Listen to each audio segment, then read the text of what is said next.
dalam hidup. Mungkin orang lain tidak tahu. Hansip nggak lihat. Orang tua bisa kita bohongin. Tapi ketentraman, was-was, apalagi kalau kita merasa bahwa ini akan menimbulkan satu akibat. Entah dalam bentuk nantinya terjadi kehamilan.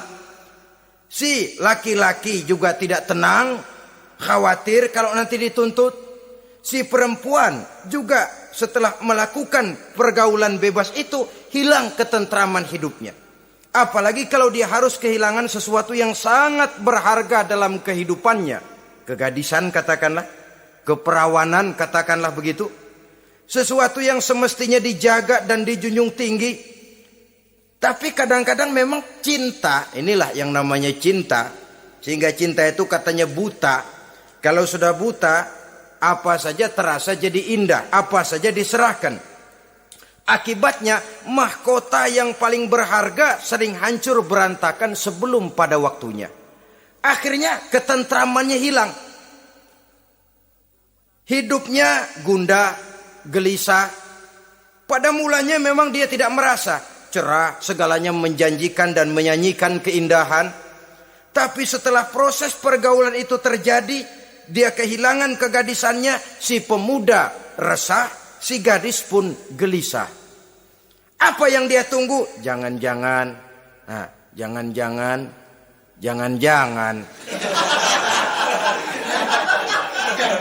Ini biasanya tanggal segini sudah keluar, ini kok belum. Waduh, jangan-jangan. Makin merana lah dia. Tidak ada lagi ketentraman dalam hidupnya. Akibatnya kegelisahan itu lalu tumbuh dalam hidupnya. Kerjanya tiap hari hanya termanggu-manggu, menunggu dan menunggu dari waktu ke waktu. Tapi yang ditunggu tak mau tahu. Akan bicara lidahnya terasa keluh, sedang waktu terus berlalu. Hatinya terasa pilu, bagai diiris dengan sembilu. Mau keluar rasanya malu. Salah elu.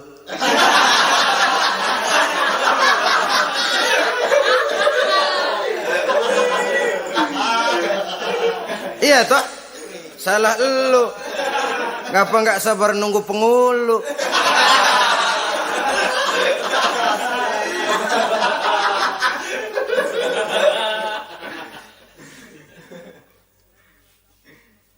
Bacalah surat-surat kabar berapa banyak sudah gadis-gadis bergelimpangan jadi korban. Berapa banyak sudah bayi-bayi yang lahir ke dunia ini tanpa tahu kemana dia harus memanggil bapak. Apakah deretan jumlah korban ini masih harus terus bertambah dan bertambah? Dengan dalih modernisasi, dengan dalih kemajuan zaman, dengan dalih kebebasan pergaulan, dengan dalih emansipasi. Lalu menginjak moral yang seharusnya kita junjung tinggi-tinggi. Sampai kemudian merendahkan harga diri kita sebagai manusia. Hilangnya ketentraman dalam hidup. Bahaya yang kedua dari pergaulan bebas ini, berjangkitnya penyakit kelamin. Penyakit yang saudara-saudara tentu tahu, tidak tanggung-tanggung. Raja namanya. Raja singa. Barangkali sekarang sudah ada suntikan penisilin, boleh jadi. Barangkali sudah ada pil KB yang bisa mengatur saat-saat orang melakukan, saat orang bisa menstruasi, boleh jadi. Tapi alat-alat itu memang kalau disalahgunakan bisa merangsang terjadinya pergaulan bebas. Terjadinya penyakit kelamin. Pada lain segi, saudara lihat saja, sering dicontohkan, kalau pagi-pagi PLN bikin pengumuman, nanti malam listrik akan mati total seluruh kota. Wah, tahu kita, ini nanti malam listrik bakalan mati. Pagi-pagi sudah beli baterai kita. Masukin batu baterai ke dalam baterai. Dari pagi sampai sore itu baterai kita sorotin terus. Padahal masih siang. Apa yang terjadi? Nanti maghrib datang, malam tiba, nyorot lagi. Udah soak batunya. Kenapa? Lantaran dari pagi sepanjang siang disorotin terus. Belum waktunya baterai nyempret terus. Begitu malam udah soak, nggak terang lagi. Sama saja kita juga begitu. Belum nikah dipakai terus. Mumpung masih siang nyorot terus baterai. Itu nanti kalau sudah malam masuk pintu pernikahan baterai bisa soak. Mau nyorot lagi lah remeng-remeng. Udah nggak punya daya begitu masuk pintu pernikahan, cuma celam-celam doang.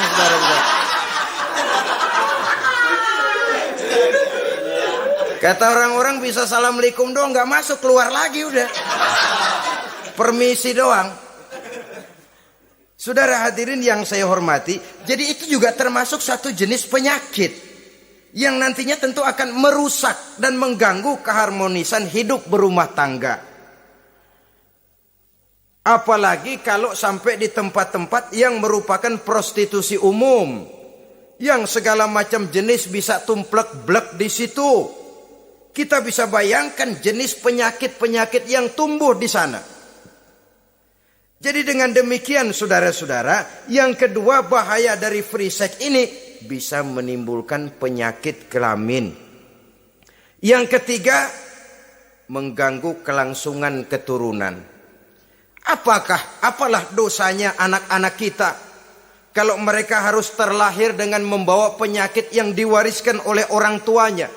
Sudah kita ini bersalah, kesalahan itu terus diteruskan oleh anak kita juga. Alangkah kejamnya kelangsungan daripada keturunan.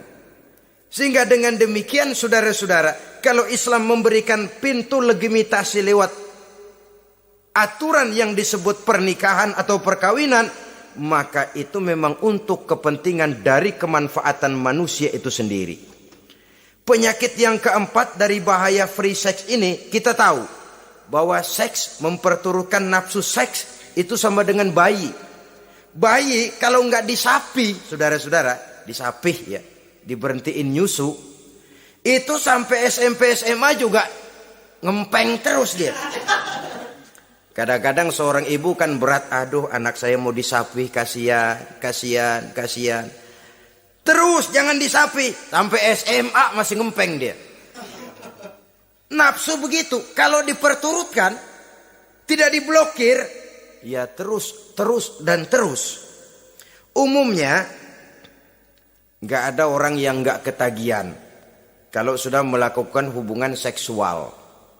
Sehingga ada orang terlambat nikah, ketika ditanya bagaimana kamu nikah, nyesel kenapa? Kalau tahu enak dari dulu aja.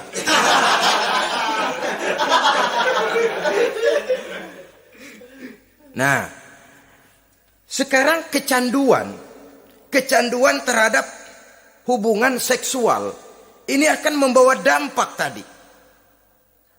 Pertama, dia lari ke tempat prostitusi kalau ada uang. Andai kata pun dia kaya, ini jelas mengganggu ekonomi rumah tangganya, setidaknya ekonomi keluarganya. Kalau dia tidak termasuk orang kaya, dia bisa melakukan perbuatan negatif. Sepatunya dia jual dulu, celananya digade dulu. Karena lu nih apalah gue ngebut banget nih.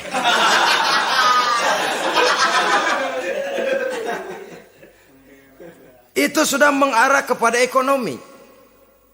Belum lagi penyakit yang kelima, bahwa free sex ini bisa membawa kehancuran karier.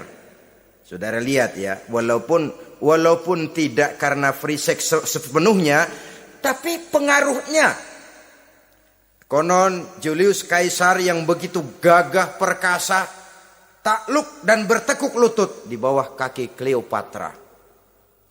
Konon Napoleon Bonaparte, singa daratan Eropa, luas kekuasaannya, besar tentaranya, dia tunduk di bawah kaki Margaret Josephine.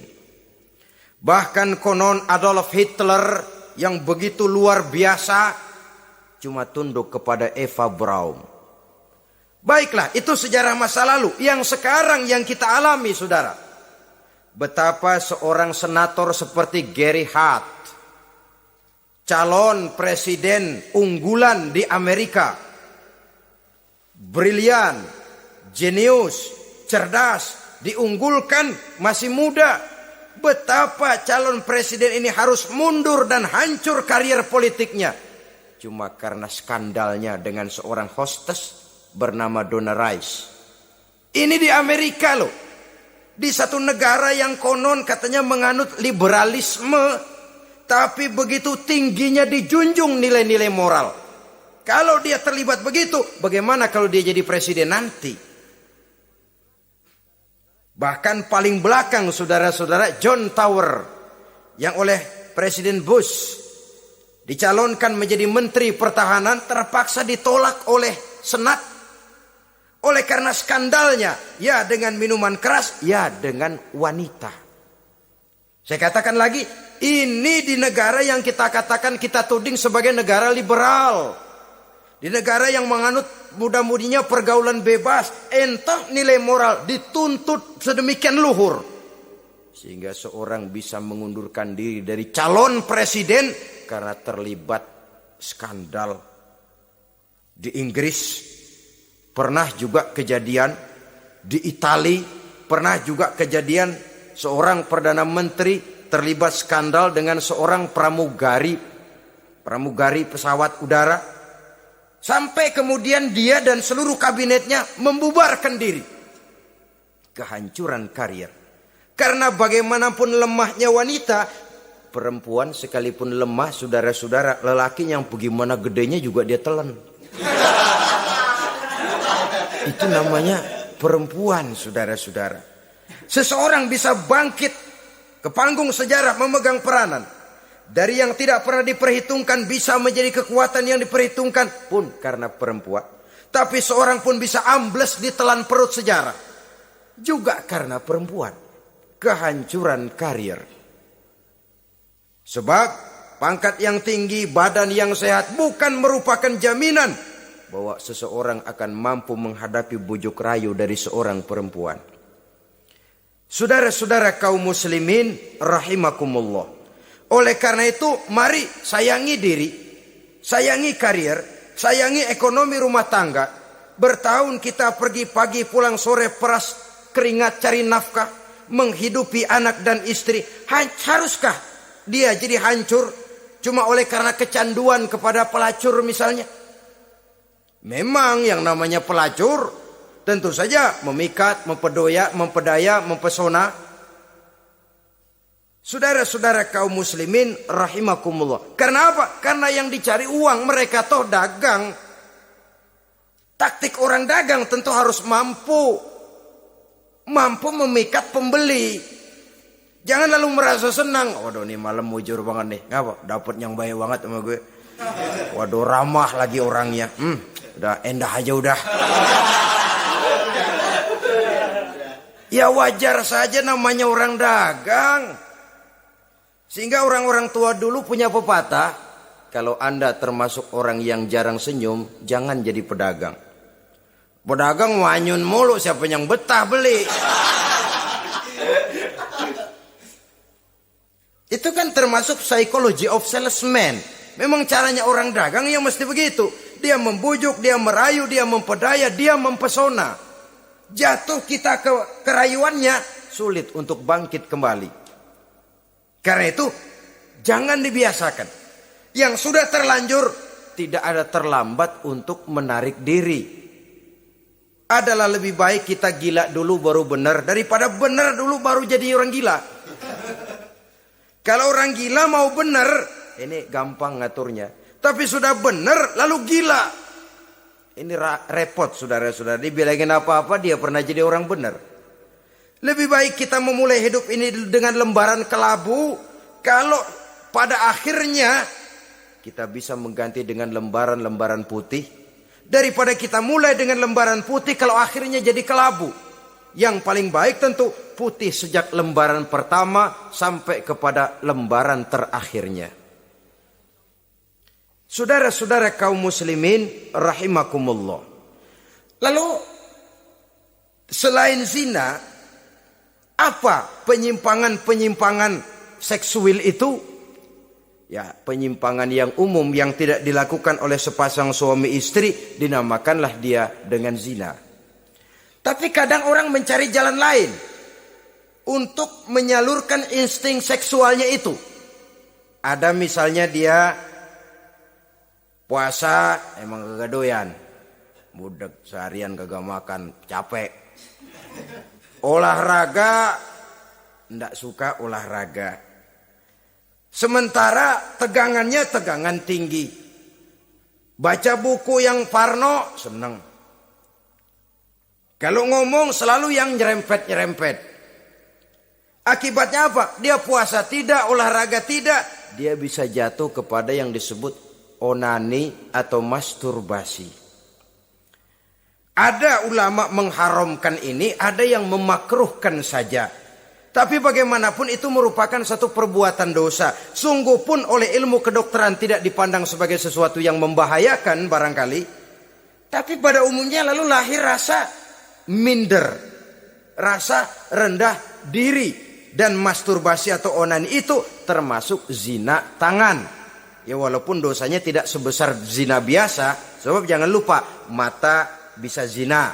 Zina mata ia memandang sesuatu yang haram. Tangan bisa zina. Zina tangan termasuk onani. Hidung bisa zina. Zina hidung. Ya saudara lebih tahulah.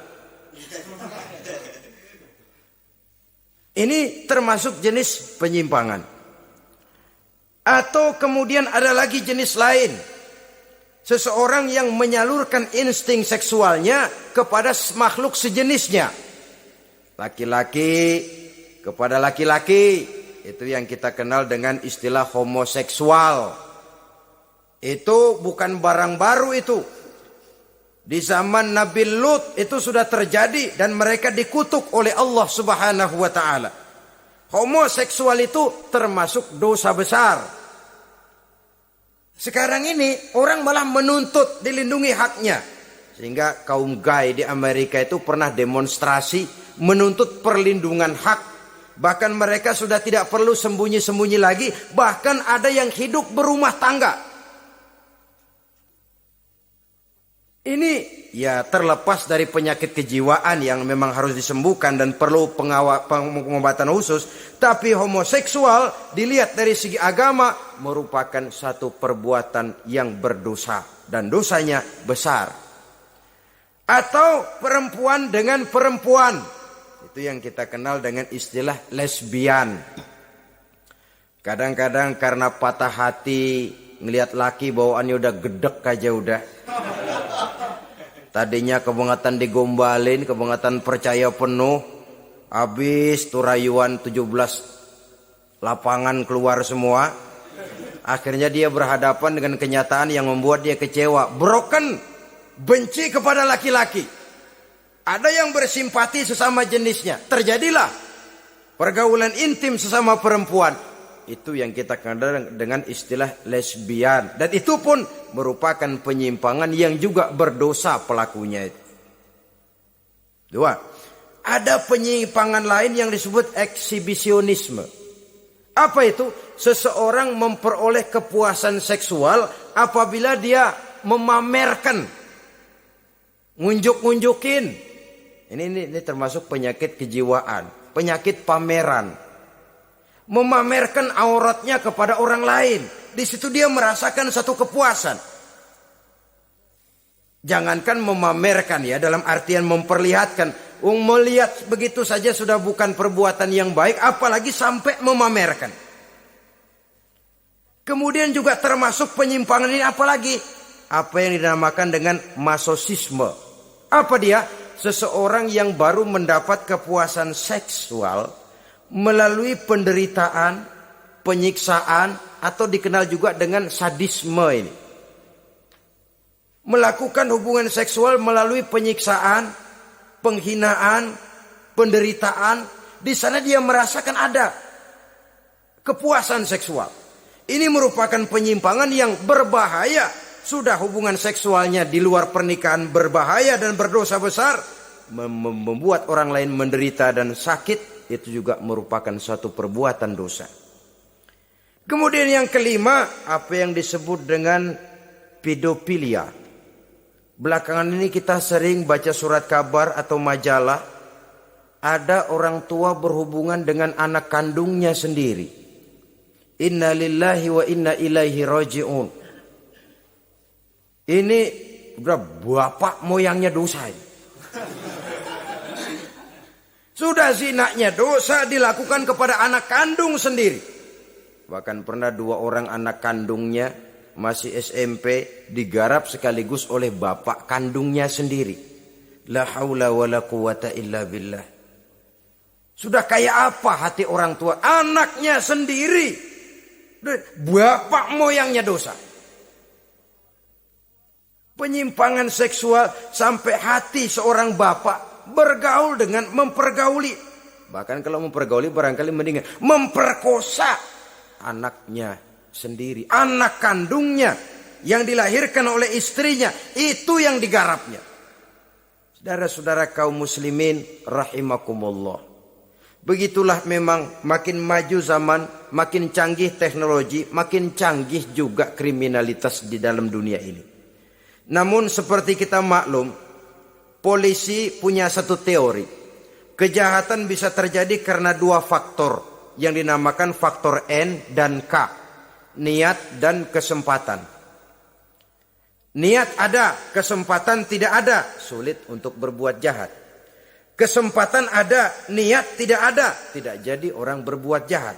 Tapi di antara 2 faktor ini, yang paling utama sesungguhnya adalah faktor N, faktor niat.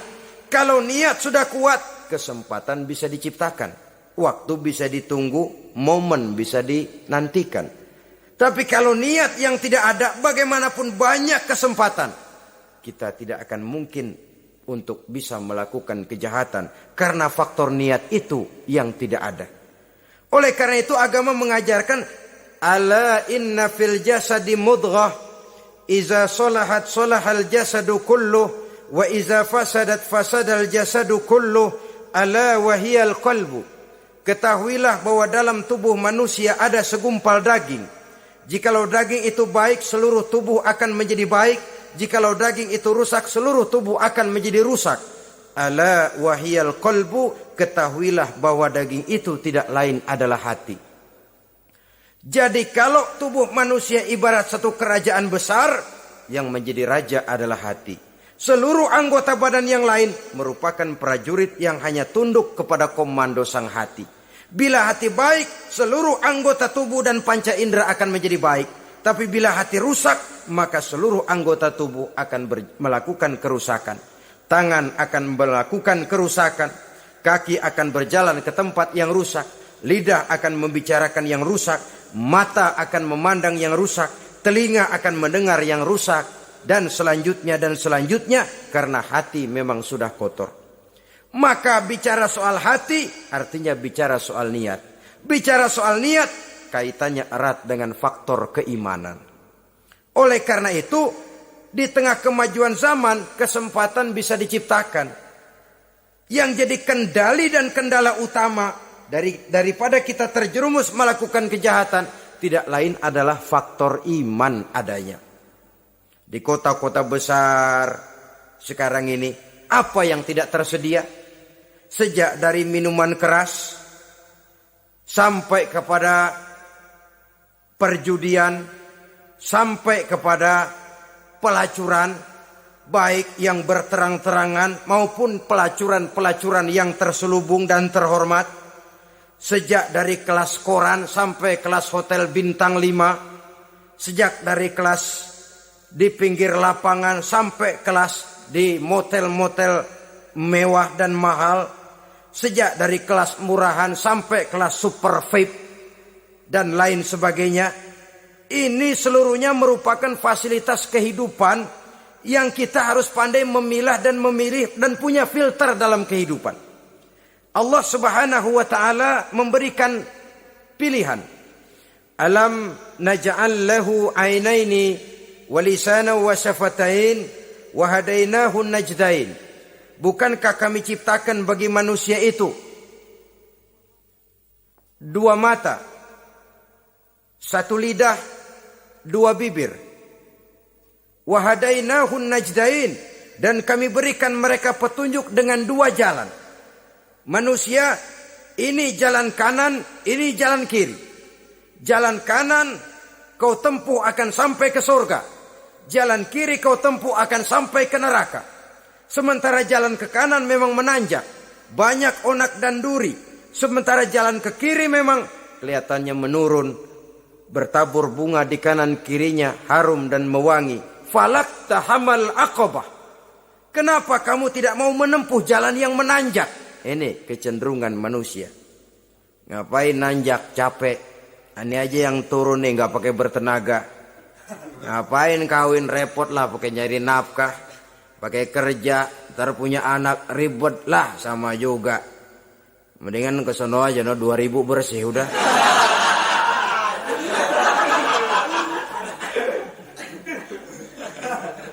Falak tahammal aqabah. Mengapa kamu tidak mau menempuh jalan yang nampaknya menanjak ini, padahal di ujungnya menanti pancaran sinar kebahagiaan?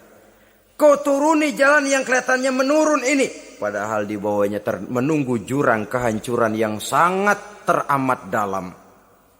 Saudara-saudara kaum muslimin rahimakumullah. Dengan demikian, apabila Islam melarang manusia dengan larangan yang keras, jangan terjebak dalam pergaulan bebas, jangan berendam di dalam free sex, sesungguhnya adalah untuk kepentingan daripada manusia itu sendiri. Untuk martabatnya sebagai makhluk yang mulia tetap terjaga, ketenangan dan ketentraman hidupnya tetap terpelihara, jauh dari segala macam penyakit kelamin yang bisa membahayakan dirinya dan keturunannya, membawa kemantapan dan kemapanan di dalam ekonomi, dan juga jenjang karier yang dititinya, jenjang karier yang ditempuhnya.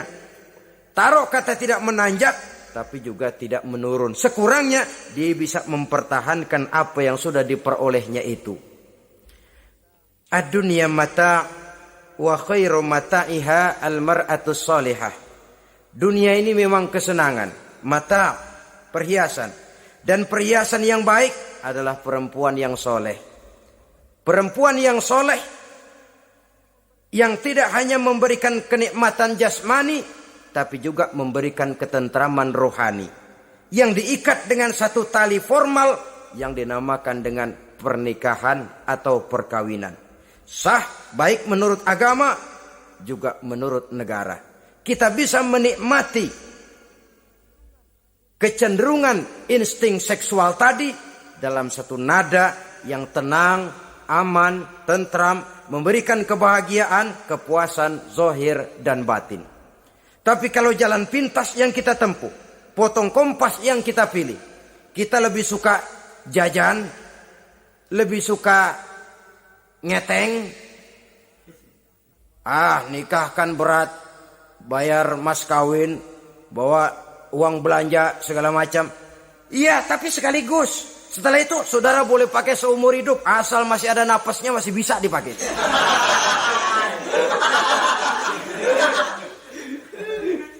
Tapi apabila potong kompas tadi, jajan yang kita tempuh kelihatannya memang ringan, 2000, ya mendingan dikit 5-10 ribu. Atau kalau sudah kelas VIP bisa ratusan bahkan jutaan. Sekali, 2 kali, 3 kali. Kalau dihitung-hitung bangkrut gak karu-karuan kita. Maka agama ini diturunkan untuk kepentingan manusia, guna membawa kebahagiaan hidup sejak dari dunia sampai ke akhirat. Kepada adik-adik remaja, para pemuda, jika sudah mampu memberikan nafkah, laksanakanlah pernikahan atau perkawinan. Jika belum mampu, maka jauhilah hal-hal yang dapat menimbulkan rangsangan seksual. Boleh dengan jalan berpuasa, memperbanyak olahraga, menggiatkan studi klub, diskusi dan sebagainya, sehingga kita selamat dari arus pergaulan bebas yang akan merendahkan martabat kita sebagai manusia. Inilah yang kita bicarakan pada pertemuan kali ini. Terima kasih atas segala perhatian, mohon maaf atas segala kekurangan. Usikum wa nafsi bitaqwallah. Wassalamualaikum warahmatullahi wabarakatuh.